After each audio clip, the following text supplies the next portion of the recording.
Yo, folks, what up? Welcome to Dapper Up. To those of you who have been asking how far the hair has come, here you go. Yes, that is how it looks now. It's been almost a month since I went bald, but that's not the focus of this video, not the hairstyle. Today, we are going to talk about one very important accessory when it comes to men's style, the necktie. So don't go anywhere. See you in a jiffy.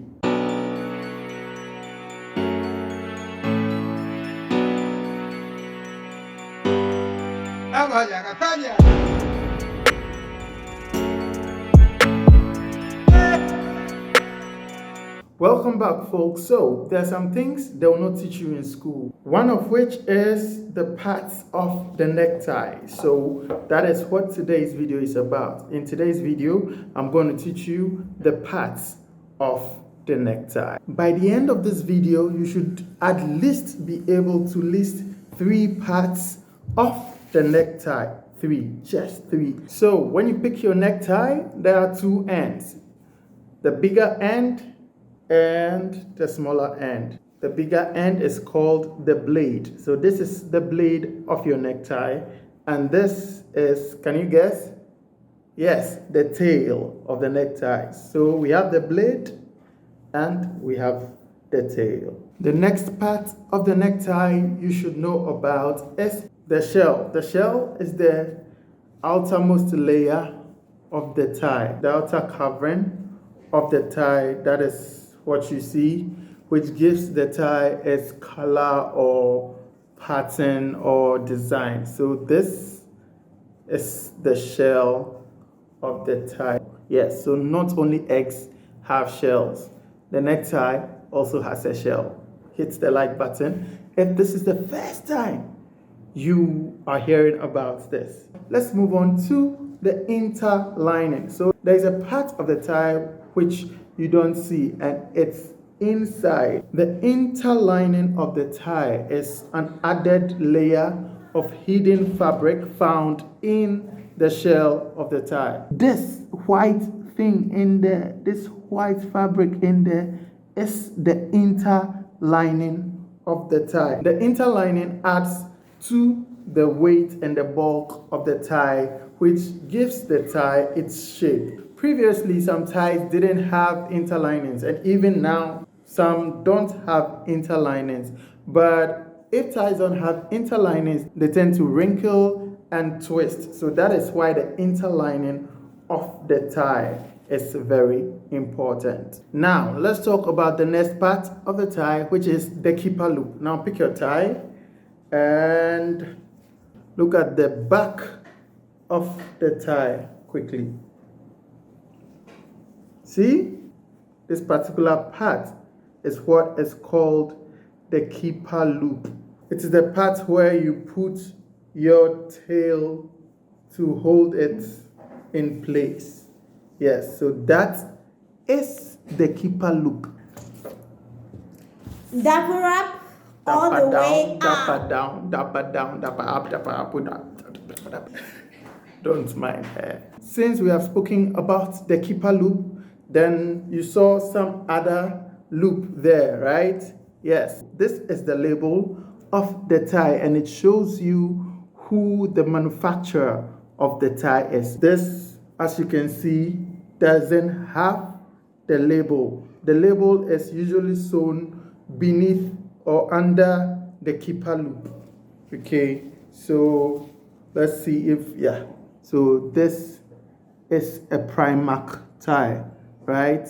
So this is the label. Sometimes people go the extra mile to put the tail of the tie also, after they have put it in the keeper loop, some people also put it into the label for extra security.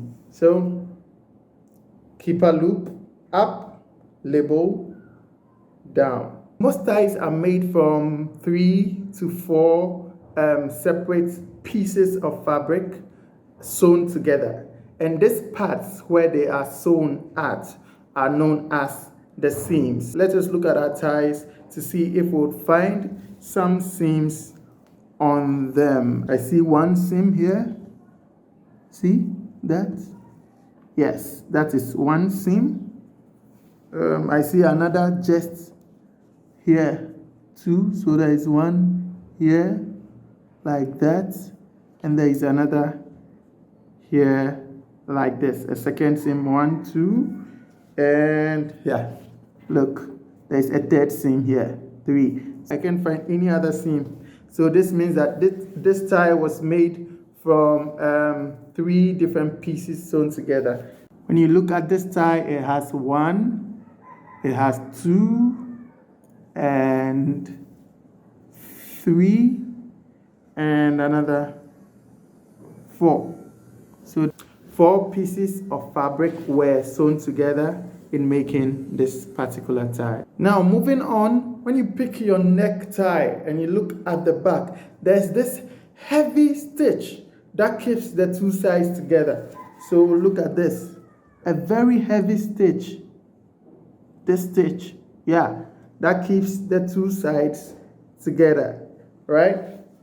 When you go to the tail too, you find that heavy stitch, and this is called the bar tack. The bar tack.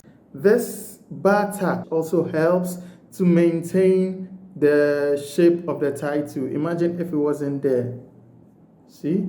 So it helps to maintain the shape of the tie as well. Another hidden part of the necktie is the slip stitch. This is the hidden stitch that runs the length of the tie, that keeps the 2 sides, the 2 overlapping sides together. Another part of the necktie is the care or origin tag, okay? The care or origin tag, which sometimes tells you what kind of fabric it is made with, and how to take care of it, and the origin of the tie, where it comes from. Yeah, so that is the care or origin tag, and this one right here says that it is 100% silk, 100% silk,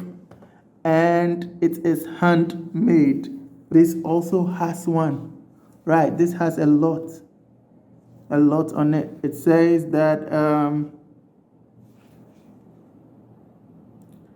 it says Primark Limited, PO Box, where it's made, Madrid, Spain, and behind it goes on to say dry clean only. Whew. So the final part of the necktie that I'm going to cover in this video is the tip lining. When you pick your necktie, look at the tip, you can see that there is some lining, right?